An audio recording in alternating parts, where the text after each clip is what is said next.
des pleurs, des gémissements et des grincements des dents.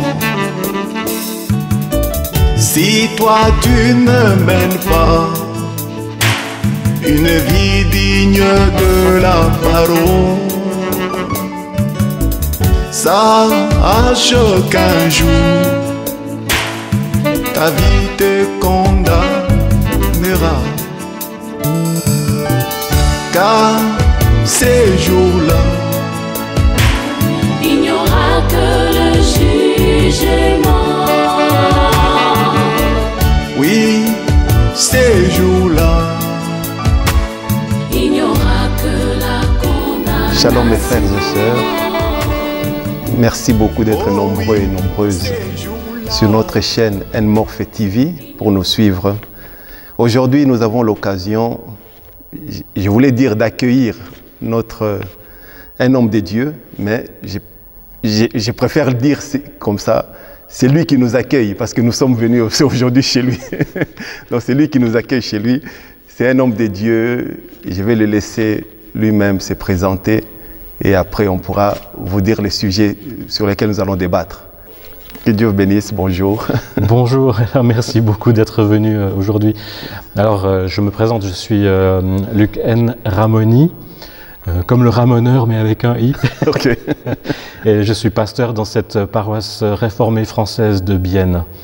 Et puis nous sommes dans l'église du Pascar ici.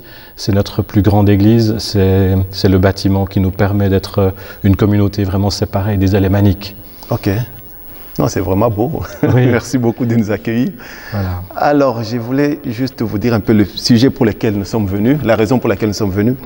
C'est pour poser un peu cette question qui nous dérange un peu. Hein, nous, les Africains qui sommes ici, nous voyons que beaucoup de nos frères qui viennent d'Afrique, quand ils arrivent ici, ils ne fréquentent pas les églises des Européens. Je parle d'abord de cette catégorie-là. Pourquoi ils ne fréquentent pas? Parce que nous avons appris que vous avez l'expérience, vous avez été en Afrique, vous connaissez un peu bien les Africains. Selon vous, un peu, vous pouvez nous dire un peu pourquoi les Africains ne fréquentent pas les églises ici? Alors c'est vrai, je suis né en Afrique, je suis né à Madagascar, okay. Et donc j'ai beaucoup fréquenté l'église de Madagascar avec mes parents. Et c'est vrai que mon expérience, quand je suis revenu en Suisse, okay. J'ai trouvé que ici c'était très froid les églises. C'était difficile de s'intégrer dans une communauté. Les chants, je ne les connaissais pas. Il n'y avait pas l'enthousiasme qu'on pouvait vivre dans l'église que je fréquentais à Madagascar. Okay. Je pense que c'est une des raisons pour lesquelles certains Africains ne fréquentent pas les églises européennes. C'est une question de chaleur, de rythme, peut-être ça. Ah, ok. Et puis je pense qu'il y a une autre raison, c'est que je pense qu'il n'y a plus la pression sociale de la famille, de la société en Afrique. Et ça, c'est quelque chose de très important. En Afrique, et à Madagascar aussi, on participe au culte comme la famille. Et puis, alors il y a le culte chrétien, mais il y a aussi toutes les traditions animistes. Okay. Et on peut faire les deux, et on doit faire les deux parce qu'il y a la pression de la famille. Okay. Mais dès qu'on sort de ce milieu-là, alors je pense que la pression diminue, et voilà. Une troisième raison peut-être, c'est que les gens qui viennent ici en Suisse, par exemple, ils ont une autre priorité. L'intégration, trouver les repères, ça c'est une autre priorité que d'aller tout de suite à l'église. Okay. Je pense qu'il y a ces trois raisons qui font que certains Africains ne s'intègrent pas. Ok. Bon, est-ce que vous aussi vous êtes d'accord, parce qu'on entend aussi souvent que les Africains, quand ils arrivent ici, peut-être c'est une des raisons que vous avez données, quand ils arrivent ici en cherchant à s'intégrer, est-ce que c'est les finances seulement qu'ils cherchent, l'argent qu'ils cherchent? Une fois qu'ils ont cette stabilité-là, l'argent, ce qu'ils n'avaient pas peut-être en Afrique, est-ce que c'est la raison pour laquelle aussi qu'ils abandonnent un peu l'Église? La question c'est, ils cherchent une stabilité financière, Oui. et puis une fois qu'ils l'ont trouvée, ils n'ont plus besoin. D'aller à l'église. Oui, ouais, c'est possible. C'est possible que alors la raison pour laquelle des Africains ou d'autres étrangers viennent en Suisse, c'est souvent pour espérer gagner de l'argent. Ouais, ouais. Et on sait que la pauvreté ou le manque est un facteur de recherche de spiritualité. Ouais. Mais alors je ne suis pas sûr que ce soit une raison majeure. Je crois vraiment que c'est la pression sociale. C'est plus une raison que la raison financière, moi je pense. Ok. Oui, parce que j'allais aussi poser la question.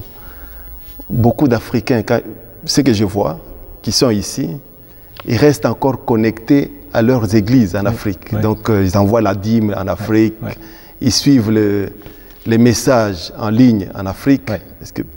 Alors qu'il y a des églises ici, des pasteurs ici. Selon vous, pourquoi ils font ça? Alors, moi, je pense que c'est effectivement la question toujours du lien social. Et on a la chance aujourd'hui de pouvoir vraiment rester en lien avec les personnes qui sont même très loin. Donc, ils envoient de l'argent, ils sont en lien avec les pasteurs de leur église d'origine, ils sont en lien. Des fois, il y a des mauvaises influences aussi. Hein. Il y a les marabouts et d'autres qui exercent encore l'influence à distance sur les gens d'ici. Ça, j'ai déjà vu. Oui, malheureusement. Donc la raison souvent que nous on entend n'est pas vraie, peut-être, excusez-moi, je vais quand même poser la question. Parce qu'on entend la raison que pour eux, les Blancs ne sont pas trop spirituels, ne sont pas, ne sont pas chauds, ne sont pas, ils sont un peu superficiels même à la parole, ils ne sont pas profonds dans les enseignements. Est-ce que vous êtes d'accord avec ça ou bien non? Alors j'entends exactement comme vous, mais je ne suis pas d'accord, bien sûr. Mais c'est clair qu'on a une autre manière de vivre la foi que les Africains. Comme je dis, hein, c'est beaucoup moins sensible. On ne vit pas la foi avec notre corps, on ne vit pas la même chose. On est plus dans la tête à réfléchir, et du coup, c'est comme quelqu'un qui dirait « je suis extrêmement en colère ». On n'y croit pas. C'est ça. Et je comprends assez bien les Africains et d'autres qui arrivent ici en Suisse en se disant « mais vous croyez en Dieu, mais ça ne se voit pas dans vos gestes, dans vos mouvements. » Et c'est vrai qu'on reste tranquillement assis sur les chaises et qu'on prie Dieu, mais vraiment intérieurement. Ça, c'est une tradition, une longue tradition de l'Église ici. Et c'est une grande différence avec ce qu'on peut vivre en Afrique. Parce que souvent, on voit, quand on va dans des églises de Blancs, il y a très peu de Noirs. Quand on va dans les églises de Noirs, bon, je ne dirais même pas très peu. Souvent, il n'y a pas de Blancs. Alors, pourquoi les Blancs ne vont pas chez les Noirs? Pourquoi les Noirs ne vont pas chez les Blancs, un peu, selon vous? Oui, alors, on a la chance ici, à Bienne, d'avoir une plateforme de rencontre entre les églises de migration et les églises réformées, alémaniques et francophones. Ça s'appelle « Être Église ensemble ». Et on a des pasteurs d'églises de migration et nous-mêmes qui discutons ensemble, on organise des cultes et on se pose exactement cette question. Pourquoi est-ce que les Blancs ne vont pas volontiers dans ces églises, dans leurs églises, et pourquoi est-ce qu'on n'arrive pas à faire venir des membres d'églises africaines dans nos églises à nous? Alors il y a évidemment la question de la langue. Un Africain, le français est souvent une langue étrangère pour lui, alors il préfère se retrouver avec d'autres membres où ils peuvent parler leur dialecte, ils peuvent manger et boire à la fin de l'office, ils peuvent manger et boire leur nourriture. Ça, c'est assez compréhensible, c'est une question de culture, si on veut bien. Ce que je sais ici à Bienne, c'est que chez les catholiques, c'est un peu différent. Il y a une église catholique ici qui est très ouverte et il y a pas mal de membres d'églises africaines qui y vont. Donc c'est peut-être un phénomène un peu différent dans les églises réformées ou évangéliques que dans l'église catholique. La partie de la question à laquelle je peux plus facilement répondre, c'est pourquoi les Blancs ne vont pas dans les églises africaines. Ouais. C'est aussi une question de culture, honnêtement. Okay. Mon expérience, quand je suis allé pour la première fois dans une église catholique, une église chrétienne blanche catholique, j'ai été très très surpris parce que des fois il faut se mettre à genoux, des fois il faut joindre les mains, il y a des bouts de phrases qu'on répète, donc il y a une culture de l'église catholique que les protestants n'ont pas. Et c'est la même chose quand je vais dans une église africaine. Moi qui ai l'habitude de rester assis sur ma chaise et de prier vers Dieu, mais sans montrer plus que ça, je me sens un peu déstabilisé si je me trouve à côté d'Africains qui se lèvent, qui dansent et qui commencent à bouger dans tout le lieu de culte. Et moi, je peux comprendre que les premières fois, en tout cas, ce soit très très surprenant et les Suisses, les Blancs se disent mais où est-ce que je suis tombé, est-ce que c'est une secte, et puis du coup c'est un peu la peur qui dit alors que vous quand même vous étiez en Afrique, vous êtes né en Afrique. Oui. Alors moi je vais volontiers et j'allais dire le conseil que je peux donner aux Suisses c'est d'aller voir et c'est pas d'aller voir une seule fois, de ne pas rester sur l'impression de « oula, qu'est-ce qui se passe ?» mais de s'habituer, de comprendre comment les Africains vivent leur rapport à la foi, et c'est quelque chose de très vivant, et c'est magnifique, et de comprendre que la manière dont nous vivons les uns et les autres la foi, alors les uns tranquilles sur la chaise, et puis les autres en train de danser, ça n'a rien à voir au fond avec une bonne relation avec Dieu. Ce sont des manifestations extérieures. Et c'est aussi bien d'être assis sur la chaise que de danser.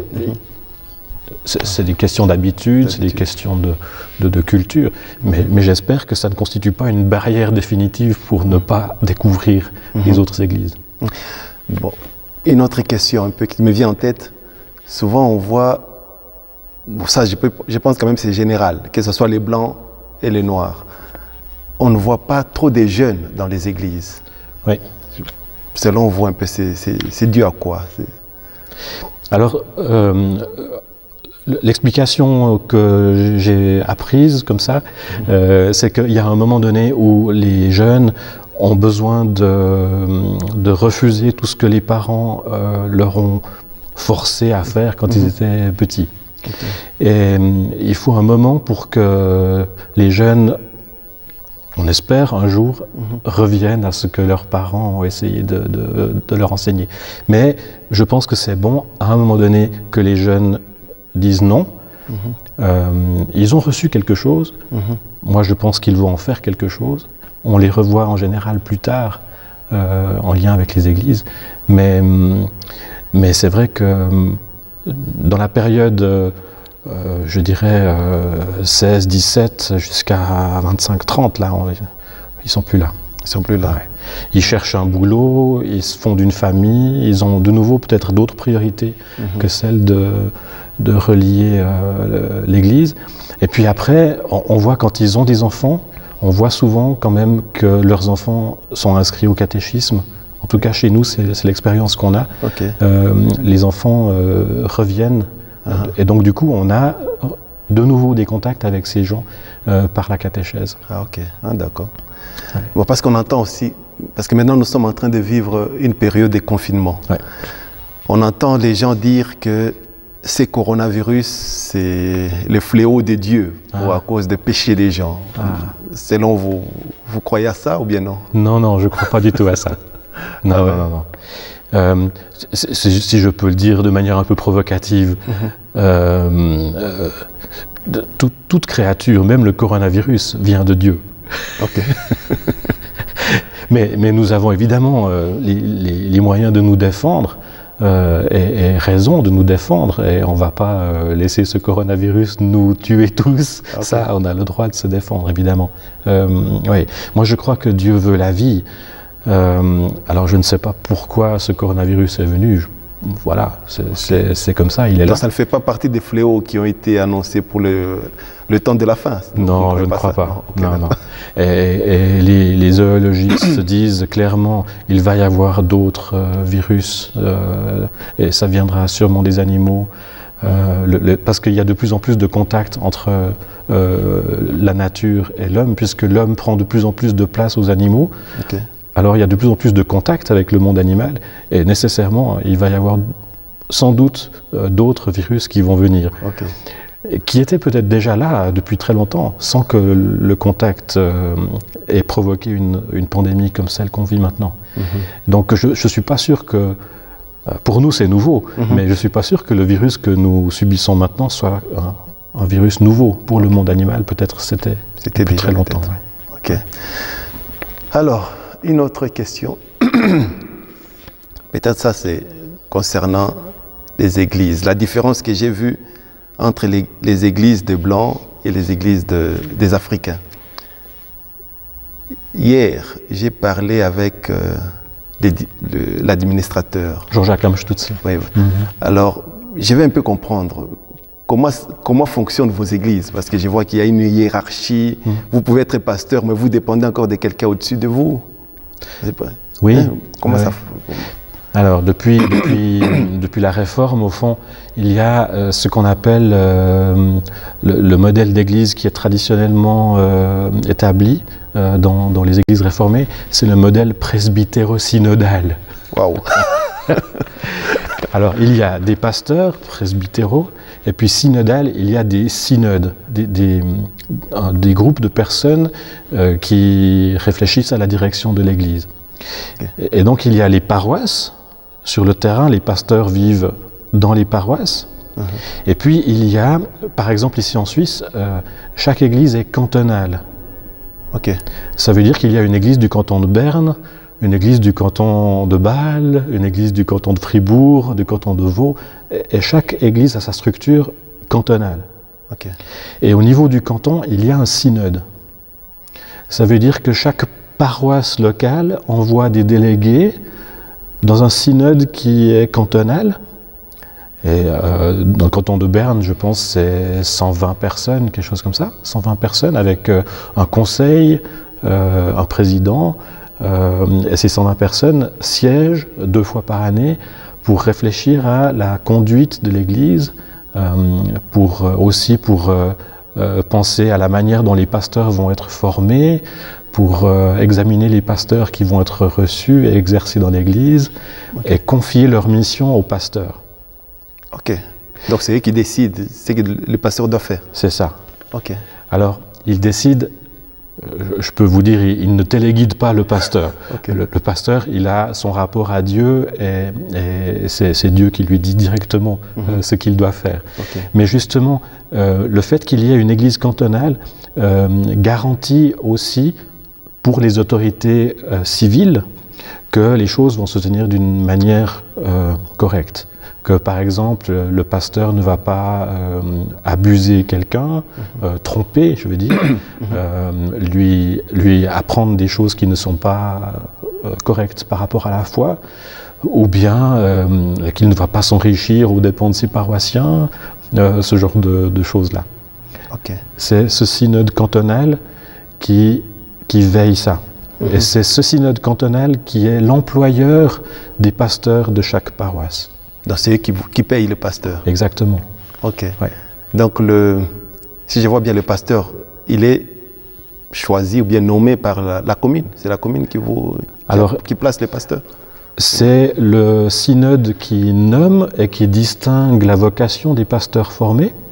Et puis les pasteurs travaillent dans les paroisses et ce sont les assemblées de paroisses qui élisent le pasteur. Mais la commune a quelque chose à dire au pasteur? Non. Les autorités civiles n'ont rien à dire par rapport à ça. C'est totalement séparé. Mais cette mode-là de fonctionner comme ça a été établi par la Bible ou bien ça a été établi par quelqu'un, je ne sais pas? Alors, ça n'a pas été établi par la Bible parce que C'est moins... dans la Bible, c'est peut-être un peu plus simple, la manière de considérer, et notamment le rapport direct à Dieu. Mais c'est quelque chose qui est venu à la Réforme, et notamment avec Jean Calvin. Jean Calvin, l'institution chrétienne, donc c'est 1517, sauf erreur, quelque chose comme ça, un peu plus tard peut-être, 1520. Et c'est quand Jean Calvin était à Genève qu'il a beaucoup réfléchi à la manière dont on devait diriger le peuple de Dieu, le lien entre l'Église et l'État. Et c'est là qu'il y a beaucoup de choses qui se sont décidées. Donc, ça me pousse à vous poser cette question. C'est quoi la différence entre l'Église réformée, l'Église évangélique et l'Église protestante? Alors,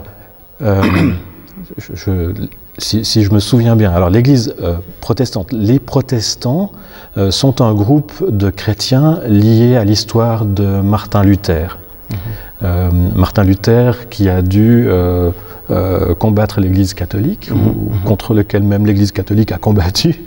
Et il y a un certain nombre de personnes qui se sont levées pour protester contre le pape. Et ce sont des protestants. Donc c'est un groupe de réformés. Les églises réformées, c'est quelque chose de plus large. Elles sont réformées parce qu'elles ont à un moment donné renoncé au pouvoir du pape. Elles ont dit le pape ne peut pas être le représentant de Dieu sur terre, ça ne peut pas être la personne qui dit à tout le monde comment on doit agir. Mais ça, c'était après Martin Luther ou bien c'était au même moment? C'est au même moment. Ouais. Mais Martin Luther est celui qui a le premier osé dire que le pape n'avait pas nécessairement un plus grand lien à Dieu que les autres. Et les églises réformées, alors le calvinisme, les luthériens, l'anglicanisme aussi, ont comme point commun qu'ils refusent l'autorité du pape. Ça, c'est les églises réformées. Et puis, ensuite, l'église réformée s'est développée, il y a eu différents courants dans le monde entier.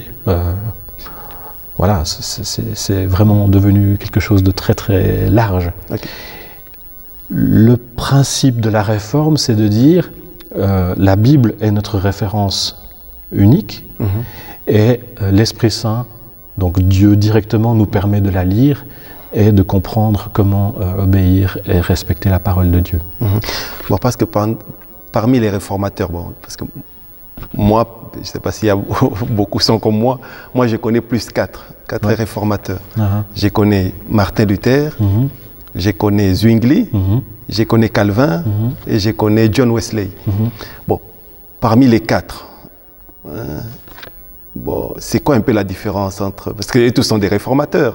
Oui. Je pense... Alors, c'est quoi la différence? Parce que vous êtes plus attaché avec qui parmi les quatre? Alors, ce qui est intéressant, c'est de se trouver ici à Bienne. D'accord. Parce que ici à Bienne, nous sommes sur la frontière linguistique entre le côté francophone et le côté alémanique. Et donc, c'est un bon endroit pour parler de ça.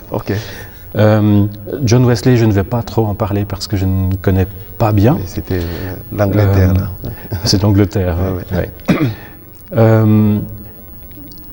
Ici, en Suisse, on est influencé surtout par Ulrich Zwingli, du côté de Zurich. Alors Zwingli, c'était un moine, un prêtre, et puis ce qu'il a surtout cherché à faire, c'est à défendre le peuple, et il a surtout eu une action sociale très très forte pour le peuple. Bien sûr, le refus de l'autorité du pape, bien sûr, il a promulgué que l'Église était vraiment fondée sur l'écriture seule. Ça, c'est ce qu'il a fait à la suite de Luther. Mais il a surtout voulu développer une Église qui soit diaconale, dans le sens du service aux plus faibles, aux plus pauvres, contre les autorités, contre ceux qui faisaient des abus à l'époque. Donc ça, c'est Zwingli. Ça, c'est Zwingli. Okay. Et aujourd'hui, on a dans l'Église réformée plutôt alémanique, on a une très forte action sociale. Okay. Et c'est vraiment très très fort. Les alémaniques sont beaucoup mieux organisés pour aider le prochain, pour subvenir aux besoins des plus faibles dans la société que les réformés francophones. Okay. Et alors, si je viens aux réformés francophones, alors... Ils sont un peu égoïstes ou bien? Non, mais ça se fait d'une autre manière. Okay. Jean Calvin, donc, comme vous en avez parlé à Genève, lui, sa première formation, c'était du droit. Okay. Donc Jean Calvin, il a essayé de mettre sur papier les règlements qui font qu'une église réformée fonctionne, les règlements qui font qu'une église réformée va s'accorder avec l'État, etc. Et donc on est vraiment plus sur une réflexion théologique. Et là, je pense que plus que les alémaniques, on est fort sur la théologie, sur la conception du culte, sur les formes du culte. Alors c'est peut-être très, très embêtant des fois, mais on est assez structuré sur le culte. Comment on fait la Sainte Seine, quand est-ce qu'on s'assied, quand est-ce qu'on se lève, quel chant on chante, à quel moment de l'année, tout ça c'est bien réglé, bien régulier, alors que c'est beaucoup plus flou du côté alémanique. Ok, mais quand par exemple parce que vous avez parlé ici il n'y a pas longtemps, qu'ici à Bienne vous vous réunissez des fois pour parler ensemble avec les autres églises, les alémaniques avec les francophones. Oui. Alors pendant ces temps, malgré tous ces temps que vous faites des réunions, vous n'arrivez pas à vous fusionner, à vous... Alors c'est de nouveau une question de culture. Et il faut du temps pour comprendre comment l'autre fonctionne. Okay. Lorsqu'on a des réunions lorsque j'ai une réunion avec un pasteur que je ne connais pas, j'essaie d'abord de comprendre où il en est, quels sont ses points importants, et puis j'essaie de lui dire aussi les miens, puis j'essaie de ne pas le froisser pour que le discours puisse continuer et pour que la relation continue. Alors on se regarde toujours un peu en chien de faïence comme ça, et puis au fur et à mesure que les discussions avancent, on apprend à avoir confiance et c'est possible. Ah, okay. Mais cela dit, lorsqu'on a une célébration alors écuménique avec des catholiques ou avec d'autres confessions, ou bilingue simplement, hein, entre réformés mais alémaniques et francophones, c'est toujours un peu compliqué. Ah ouais. Il faut toujours... parce que c'est le même problème que celui des Africains. Quand on a une célébration écuménique, il y a bien des alémaniques ou bien des francophones qui ne viennent pas. Okay. Parce qu'ils se sentent moins concernés. Ils sont déçus parce qu'ils vont pas recevoir ce qu'ils attendent. Okay. C'est la difficulté de la fusion, où on ne peut pas être vraiment tout d'un côté, on ne peut pas être tout de l'autre, il faut faire un pas d'un côté et de l'autre. Alors moi je crois fermement que les formes sont pas importantes, et c'est pas parce que on ne fait pas exactement la même chose que d'habitude qu'on croit moins. Mais pour d'autres, c'est important, et il faut du temps pour comprendre, pour essayer de faire la distinction entre la foi en Dieu, la foi qui est ferme et intérieure et qui peut s'exprimer de n'importe quelle manière, de beaucoup de manières différentes en tout cas, et la manière dont les cultes se vivent et qui ne sont pas comme ceux dont j'ai l'habitude. Mais est-ce que, en travaillant, est-ce qu'on vous invite quand même chez les alémaniques prêcher? Est-ce que les alémaniques viennent aussi chez les francophones pour prêcher? Oui. Ça se passe comme ça? Alors ça se passe comme ça. On a peut-être, en tout cas, une occasion centrale chaque année. Et puis, il peut arriver qu'il y ait des fêtes particulières où les uns et les autres vont soit dans une autre église, soit chez nous. Voilà, ça peut arriver. Ah d'accord. Donc il y a quand même cette entente-là. Oui. Alors ici à Bienne, de nouveau, c'est très particulier parce que nous sommes une seule paroisse réformée, mais il y a, sous l'égide de cette paroisse, il y a une partie alémanique et une partie francophone qui sont bien séparées. Okay. Il y a un budget pour les alémaniques, un budget pour les francophones, et nous ne mélangeons pas les budgets. Oula. Ouais. Ok. Parce que quand même ici à Bienne, il y a beaucoup d'églises réformées. Alors, de nouveau, l'église cantonale, l'église réformée officielle, il n'y a qu'une seule. C'est laquelle? Alors, c'est l'église réformée francophone et alémanique, mais c'est ça. Ah. Ensuite, il y a des églises évangéliques. Okay. Alors, les églises évangéliques, j'en ai pas parlé tout à l'heure, oui, mais voilà. les églises évangéliques, en fond, elles se fichent de la question du pape. Okay. Alors que pour les réformés, c'est très important. Les réformés suivent quand même les papes? Non, justement. Les réformés disent, nous ne suivons pas le pape. Okay. Les alémaniques, non, les évangéliques, ils n'ont rien à faire de ça. Ils disent, nous, ce qu'on veut suivre, c'est Dieu. Okay. Et je dirais, nous sommes tous évangéliques dans le sens où notre référence, c'est la Bible, mais les églises évangéliques essayent, je dirais, de suivre exactement ce que la Bible nous dit. Et les réformés ont conscience qu'il y a une histoire que nous ne pouvons pas faire exactement comme la Bible. Comme la Bible le dit, mot pour mot. Il y a des adaptations à faire, il y a un contexte culturel aujourd'hui qu'on doit comprendre de l'époque et retravailler et retraduire pour aujourd'hui. Parce que moi j'avais entendu, je ne sais pas si c'est vrai, que les églises réformées ne croient pas au miracle. Et non, les églises évangéliques ne croient pas au miracle. Mais oh si. Ils croient quand même. Ah oui, oui. Okay. Non, il y a... Alors, c'est biblique. Dans la Bible, il y a des miracles. Et moi, je vois tous les jours des miracles autour de moi. Ok, d'accord. Oui, nous croyons tous aux miracles. Vous croyez tous, ok. Mais vraiment, après, c'est la question, c'est quoi un miracle? Dans la Bible, par exemple, si je prends la guérison du paralytique, ces 4 personnes qui vont amener un homme en ouvrant le toit de la maison où Jésus se trouve. Ils vont le descendre là. Et puis, tout le monde va voir que cet homme, à la fin, il marche et il prend sa natte et il s'en va. Et les gens voient que le miracle, c'est ça. Mais si on écoute les paroles de Jésus, et si on écoute les questions qu'il pose, alors bien sûr, il y a une question de guérison et c'est extraordinaire. On peut regarder ça. Mais si on écoute bien le discours de Jésus, ce qui est surtout extraordinaire, c'est qu'il y a 4 personnes qui sont venues en aide à un autre qui avait besoin d'aide. Et moi, je crois que le miracle, il est là. Okay.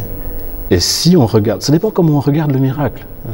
Et donc, nous, les réformés, on va plutôt avoir tendance à regarder ce genre de miracle que la guérison, que la chose qui semble extraordinaire. Et nous, les réformés, on essaie de dire, mais les miracles, c'est chaque fois qu'on vient en aide à quelqu'un d'autre. Pas besoin de quelque chose d'éclatant, pas besoin de quelque chose d'extraordinaire. Mais ce que nous faisons tous les jours, comme êtres humains, quand on vient en aide à quelqu'un d'autre, ça, c'est quelque chose qui a un rapport avec Dieu, très profond. Ok. Ça, c'est plus les côtés Zwingli, ou bien... Ah. Alors, c'est un peu les deux, parce qu'on a la théologie et le côté entraide. Ah, merci de faire ça bien. Parce que j'avais appris que Calvin, lui, c'était plus la grâce. C'est pas ça? Oui, alors, la grâce, mais aussi la prédestination, la double prédestination pour Calvin.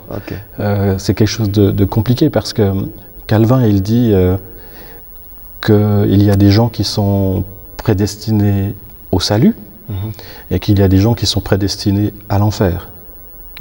Ça, c'est la double prédestination. Ok. Et Luther était plus... il a plus affirmé la grâce. Luther, c'est celui qui a dit, il y a 3 choses qu'il faut prêcher. Vraiment, il y a 3 choses à prêcher. La grâce et la grâce. Parce que moi, j'avais appris que Luther, lui, c'était plus la foi. On est sauvé par la foi. Oui, alors c'est juste. Mais rien n'est possible sans la grâce de Dieu. C'est la grâce. Oui. C'est sa lecture de Romains 8 là, qui a déclenché toute la question. Vraiment, rien ne peut me séparer de la grâce de Dieu. que Dieu a exercée en Jésus-Christ. Okay. Non, en tout cas, pasteur, merci beaucoup. Je ne vais pas prendre beaucoup de temps. Je ne sais pas si vous nous permettrez peut-être une autre émission pour un peu débattre des doctrines, si ça sera possible. Il faudra que je me prépare un peu. D'accord. Ok, merci beaucoup. Merci à vous, merci d'être venu. Je ne sais pas si vous avez un dernier mot à dire. Alors vraiment, comme le pasteur a dit, shalom. Shalom à vous tous et merci beaucoup de regarder ces émissions. Merci beaucoup. En tout cas, mes frères et sœurs, nous sommes arrivés à la fin. Donc c'est la preuve de ce que nous vous avons dit la fois dernière, que nous, sur cette chaîne, nous voulons parler de toutes les communautés, de toutes les églises sans exception. Nous sommes une chaîne interdénominationnelle. Il n'y a pas une seule église que nous voulons favoriser ou bien une seule dénomination. Mais nous voulons faire connaître les églises qui sont ici à Bienne, que les gens qui restent encore dans des maisons, qu'ils puissent quitter les maisons pour aller dans des églises. Parce que nous savons que selon la Bible, quand Dieu envoie un don quelque part, c'est pour que les gens soutiennent ces dons-là. Il avait envoyé un don au temps de Salomon. Tant qu'Israël suivait les dons que Dieu avait envoyés, ils étaient bénis. Nous aussi aujourd'hui, nous avons les dons que Dieu nous a envoyés, des pasteurs par-ci, par-là. Mes frères et sœurs, ne restez pas à la maison, allez soutenir ces dons-là. En tout cas, que le Seigneur vous bénisse. Abonnez-vous massivement sur notre chaîne pour que ça nous permette aussi de faire passer le message ailleurs. Que Dieu vous bénisse et Dieu voulant, à bientôt. Merci, au revoir.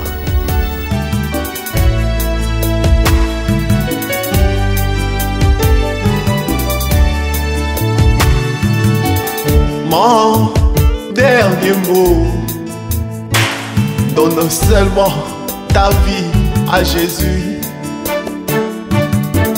Tant qu'il est encore sur le trône d'intercession.